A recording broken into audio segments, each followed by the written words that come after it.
dari IBI.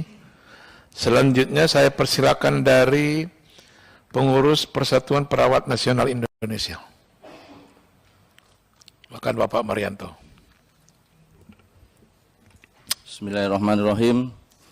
Assalamualaikum warahmatullahi wabarakatuh. Waalaikumsalam. Om Swastiastu, Namo Buddhaya, salam kebajikan, salam sejahtera, salam sehat, salam tangguh.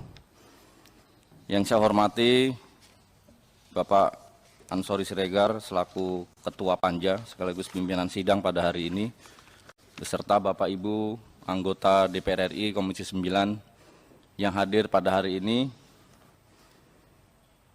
Kemudian yang saya hormati juga Pak Edi Wuryanto, ini salah satu dari pengurus PPNI dan juga Dewan Pertimbangan dari DPP PPNI. Yang saya hormati sesuai dengan tamu undangan dari ID, IBI, IAI, IAKMI, PLKB dan rekan-rekan honorer yang pada hari ini hadir. Tentunya saya ingin memperkenalkan, saya membawa dua teman, yaitu Pak Andi Irwan selaku Ketua Departemen Kesejahteraan dan juga Ibu Mahyulis sebagai anggota. Dan saya izin memperkenalkan diri, saya Marianto, Ketua DPP Bidang Kesejahteraan. Terima kasih Pak Ketua atas undangannya yang kedua kali setelah RDP pada tanggal 11 April tahun 2022 kemarin. Nah, saya kira saya ingin kembali mereview beberapa kesimpulan yang kemarin di dalam RDP kemarin. Kalau hari ini melalui Panja, saya kira ini kita mengapresiasi dari Komisi 9 tentunya terus memberikan satu perhatian setelah minggu lalu juga telah mengundang seluruh forum-forum honorer. Nah, kemudian kami tentunya khusus dari PPNI juga berterima kasih kepada Komisi 9 sebagai mitra, bukan saja sebagai fungsi di DPR, tapi juga sebagai pengayom kami di perawat. Pada tahun 2014 kami dibantu dalam pengesahan Undang-Undang Keperawatan, tepatnya di tanggal 25 September 2014 atas perjuangan dari DPR RI, khususnya Komisi 9.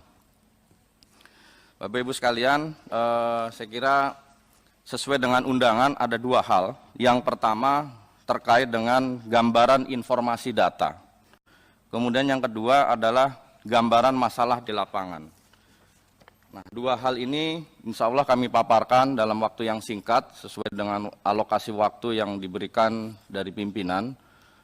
Nah, ini pada tanggal 1 Maret 2022 kami menghimpun anggota kami seluruh Indonesia 34 provinsi sebelum adanya himbauan dari Dirjen Nakes melalui SISDMK. Jadi sebelum ada SISDMK kemarin yang melalui update data per 1 April, 1 bulan sebelumnya kami telah mendahului data itu. Jadi total yang ada di honorer kami dari total seluruh anggota, kami izin melaporkan mendekati angka 1 juta pimpinan. Nah, honornya adalah 65.393. Ya, memang khusus untuk perawat ini banyak sekali statusnya. Ada yang kontrak, ada yang honorer, ada yang BLUD, ada yang sukarelawan, harian lepas, PTT daerah, kemudian BLU, bahkan di swasta juga hari ini masih banyak, sekitar 1.531. Mungkin ini angkanya masih terus bergerak karena sampai hari ini pakai HP saya sendiri masih dihubungi melalui data yang kemarin kita sebar pada 1 Maret. Artinya data ini terus merangkak, terus bengkak, sehingga gambaran ini adalah sebagai data pendamping ketika SISDMK mengatakan jumlahnya sekian, kami juga memiliki data pendamping. Nah, oleh karenanya dari 65.393 ini sebetulnya gambaran per 1 Maret 2022. Lanjut. Nah, ini pimpinan dan Bapak Ibu Dewan yang terhormat, sebagai gambaran, ini adalah real aduan melalui Bitly kami, bahwa di sini ada sukarelawan. Nah, itu yang dikasih jarum warna merah itu bahkan tidak, ada juga yang tidak digaji. Kalau rumah DP 0% menggembirakan gitu ya.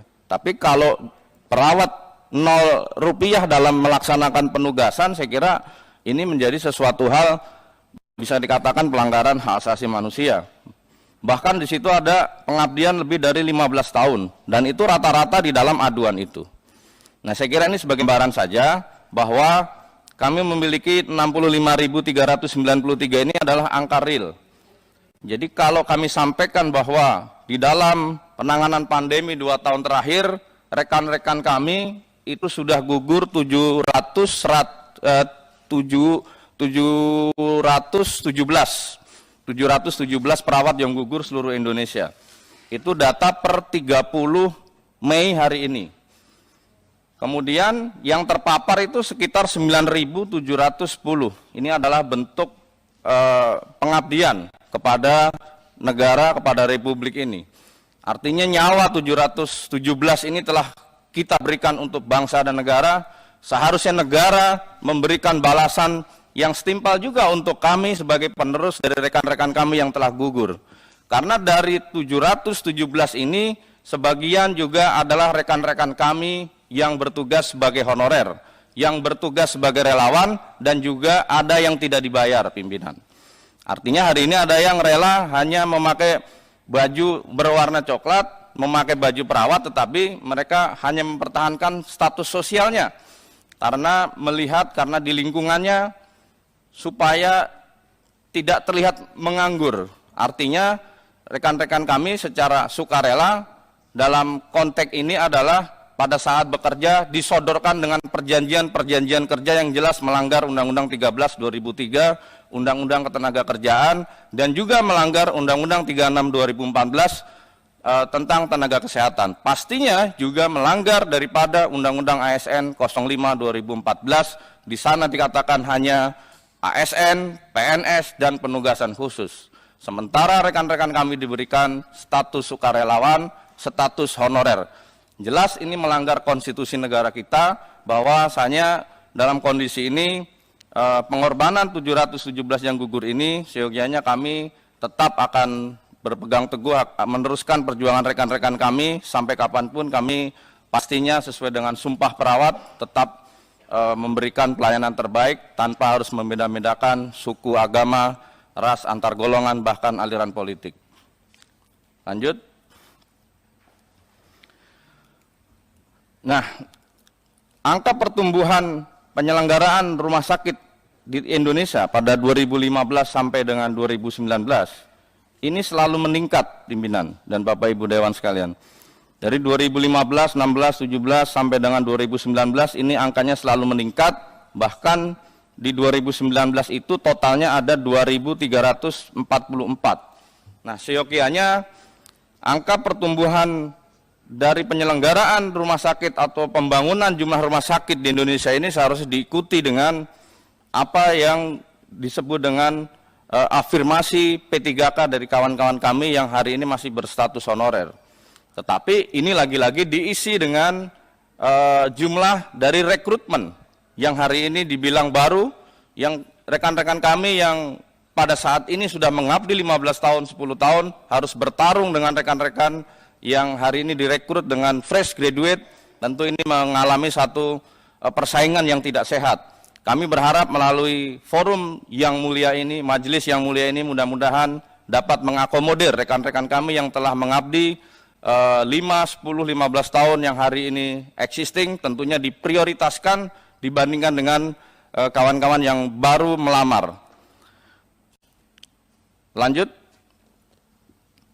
Nah, ini Bapak Ibu sekalian, pimpinan, satu-satunya organisasi profesi, saya kira saya berani klaim bahwa sudah 3 kali tahun terakhir ini bahwa kami melakukan satu link aduan terkait dengan tunjangan hari raya. Karena ini juga ada dasar hukumnya melalui Permen 06 2016 tentang tunjangan hari raya sebagai bagian pendapatan non-upah. Karena perawat merupakan bagian dari tenaga kerja, saya kira kami perlu memfasilitasi ini. Di tahun ini angka aduan itu sekitar 5.413 perawat. Ini melebihi dari angka aduan rata-rata pekerja nasional. Yang hari ini saya melihat catatan di dalam Kementerian Tenaga Kerja hanya 2.000 sekian. Nah, ini perawat ada 5.413 perawat.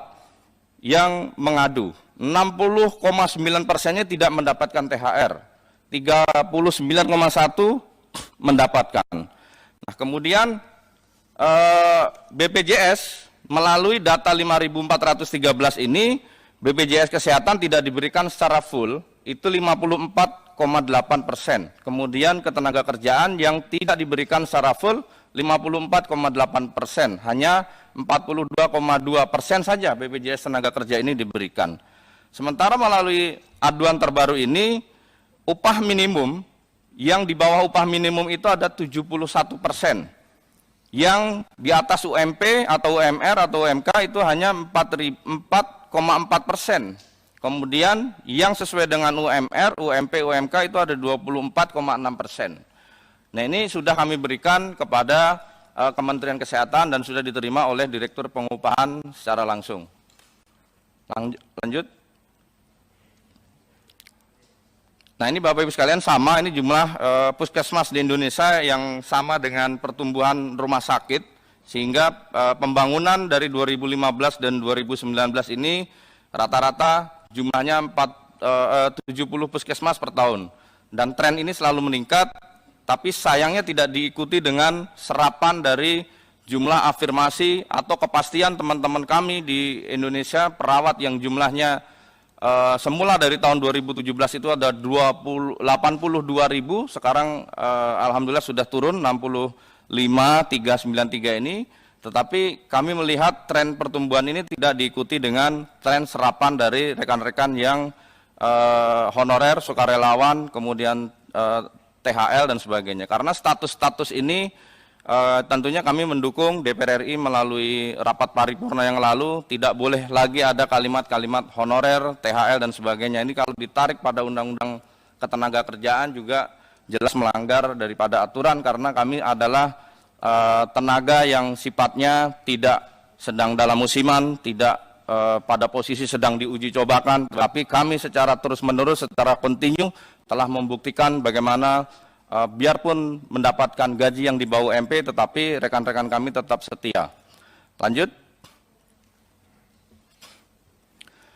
Nah, ini Bapak Ibu sekalian, kalau mengacu kepada Permendagri 27 tahun 2021 bahwa belanja pegawai tidak boleh melebihi 30% dari APBD. Nah, ini saya kira juga menjadi satu alasan bahwa pemerintah daerah di masing-masing provinsi itu tidak berani membuka formasi secara luas, membuka formasi secara afirmasi sebagaimana yang hari ini dilakukan oleh guru. Kalau Pak Menteri Pendidikan hari ini berani mendeklar atau meminta 1 juta afirmasi, tetapi untuk tenaga kesehatan saya kira di berbagai laporan di 34 provinsi rata-rata rekan-rekan kami menyampaikan bahwa terkendala persoalan ini, bahwa belanja pegawai tidak boleh melebihi 30% dari APBD. Nah, ini kami kutip dari Komite Pemantauan Pelaksanaan Otonomi Daerah. Nah, ini mudah-mudahan Kementerian Keuangan memberikan dana alokasi umum atau DAU ya untuk hal tersebut, sehingga teman-teman kami dapat mendapatkan satu kepastian tentunya yang lebih luas lagi. Lanjut. Nah, komposisi ASN saat ini di dalam data Kemenpan RB, kalau komposisi tenaga kesehatan hari ini P3K baru 2.328, sementara PNS 389. Kalau kita bandingkan dengan tenaga guru, saya kira ini jumlahnya sangat jauh berbeda, dan tenaga-tenaga yang lain juga saya kira itu proporsinya barangkali sudah mendekati gitu ya. Saya kira ini merupakan satu gambaran bahwa kebutuhan di dalam P3K di Indonesia, kalau saya mengutip kemarin hasil kesimpulan dari RDP 11 April lalu ada 249. Saya kira ini kita dukung penuh karena sudah memunculkan angka. Mudah-mudahan dari ketentuan PP 49 2018 ini kita mendapatkan afirmasi yang lebih besar lagi. Dari total 65.393 ini paling tidak mendapatkan keseriusan dari pemerintah. Artinya kalau kemarin di dalam RDP semuanya sudah bersepakat, saya kira tinggal bagaimana kami berharap dari Komisi 9 untuk terus mengkawal daripada jumlah yang angkanya tidak sedikit ini. Dan kami meyakini angka ini juga belum selesai karena seperti kami contohkan pimpinan kemarin dari Kabupaten Samosir dan Asahan itu secara langsung datang ke Dirjen Nakes hanya untuk mengkawal jumlah dari honorer yang kemarin pada SIDMK pada 1 April 2022 belum terakomodir. Karena sistem yang belum siap, sistem yang sering hang dan tidak dapat dipantau secara pribadi, ini menyebabkan rekan-rekan kami harus ke Jakarta. Ke Jakarta juga sebagai honorer saya kira harus menabung sekian bulan hanya untuk memastikan datanya masuk atau belum. Setelah sampai di Jakarta belum masuk, nah ini membuat kekecewaan tersendiri karena ini dari Samosir dan Asahan ini saya kira waktu yang tidak dekat ya, karena waktu ini cukup panjang untuk jarak tempuh ke provinsi di Kementerian Kesehatan. Nah, saya kira ini merupakan gambaran dari provinsi. Belum lagi di DKI juga sama. Artinya PPNI provinsi kami juga mendapatkan laporan ketika meminta terkait dengan data ini juga masih memakai pola lama. Artinya masih dilempar ke Kementerian Pan-RB yang seharusnya hari ini sudah leading di Kementerian Kesehatan. Artinya ketika Pak Cahyo memberikan tanggapan terkait dengan data, maka itu pangkalan data seharusnya sudah siap di Kementerian Kesehatan berkoordinasi kepada kepala-kepala dinas kesehatan seprovinsi Indonesia seharusnya. Karena sampai hari ini SIDMK yang kita yakini melalui data itu existing per 1 April lah yang akan diprioritaskan pada 2023. Oleh karenanya kami meminta perpanjangan waktu apabila rekan-rekan kami di berbagai daerah yang belum terdaftar atau belum terverifikasi sebagai tenaga P3K dari honorer, saya kira ini harus dimahfumkan karena kondisi wilayah, kondisi teknologi yang tidak ajak. Nah ini membuat teman-teman kami harus ke Jakarta, harus memastikan kembali dengan merogoh kocek pribadi masing-masing. Lanjut. Nah, ini Bapak Ibu sekalian, saya kira ini juga produk dari Komisi 9 Undang-Undang 36 2014. Jadi sebetulnya kita semua hari ini sedang menegakkan konstitusi sebagaimana ayat 1 di dalam pasal 23 Undang-Undang 36 ini.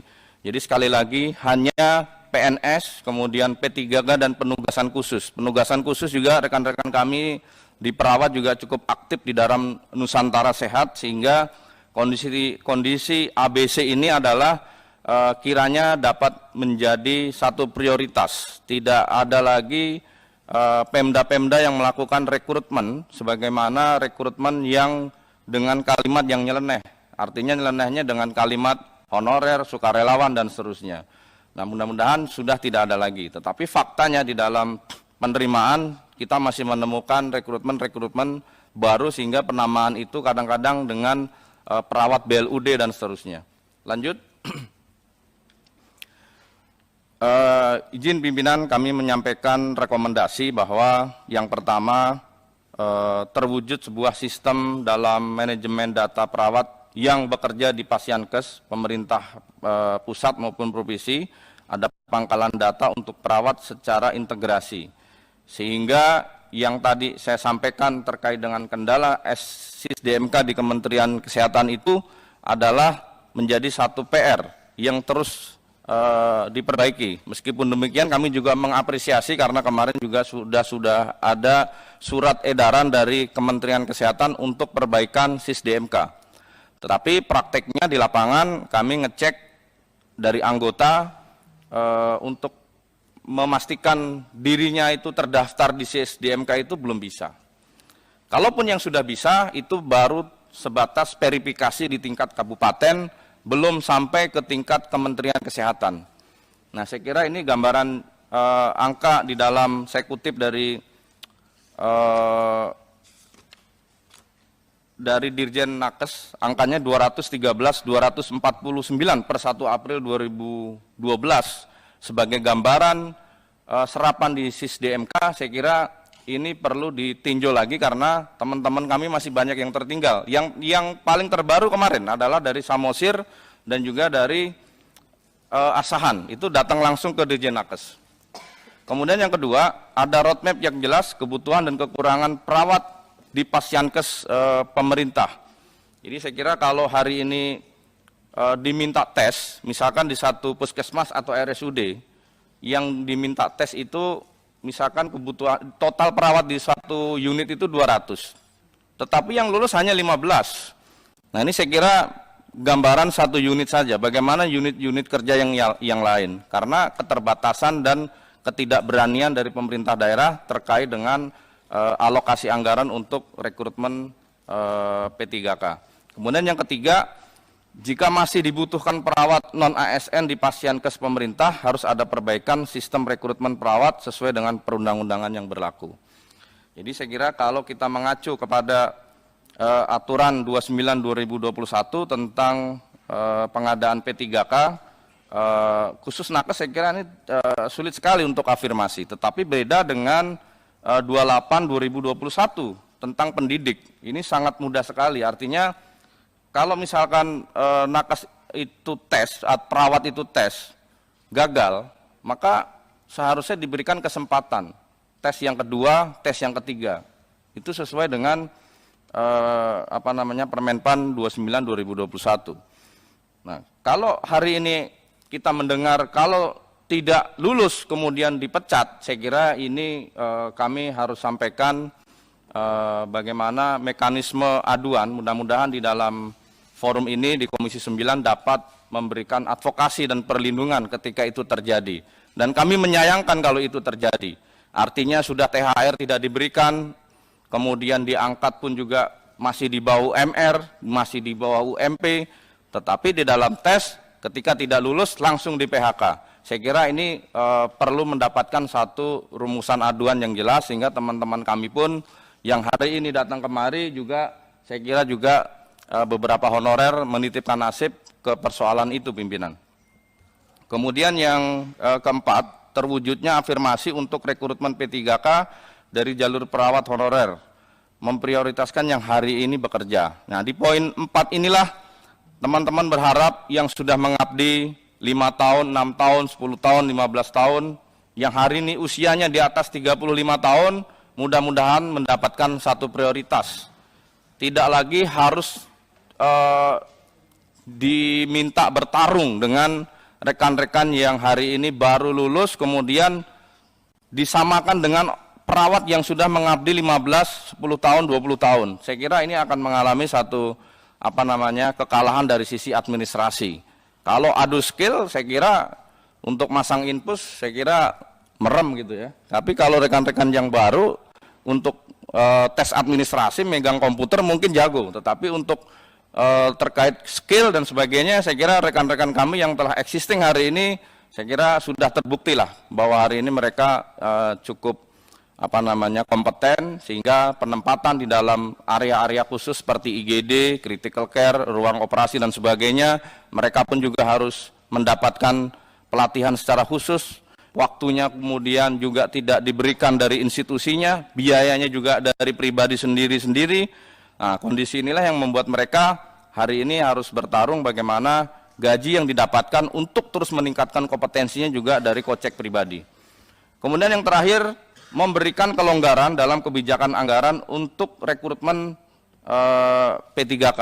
Nah ini saya kira tadi sudah saya sampaikan di dalam awal-awal tadi bahwa di dalam alokasi sebagaimana Permendagri 27/2021 kalau tidak salah itu mudah-mudahan mendapatkan kelonggaran dan kepala-kepala daerah tidak lagi ada alasan persoalan 30% dari total APBD untuk belanja pegawai. Saya kira itu saja pimpinan dari PPNI yang dapat kami sampaikan. Mudah-mudahan Komisi 9 tetap konsisten mengkawal kami, perawat-perawat Indonesia, tenaga-tenaga kesehatan, honorer P3K, mudah-mudahan mendapatkan keberkahan, mendapatkan kemudahan.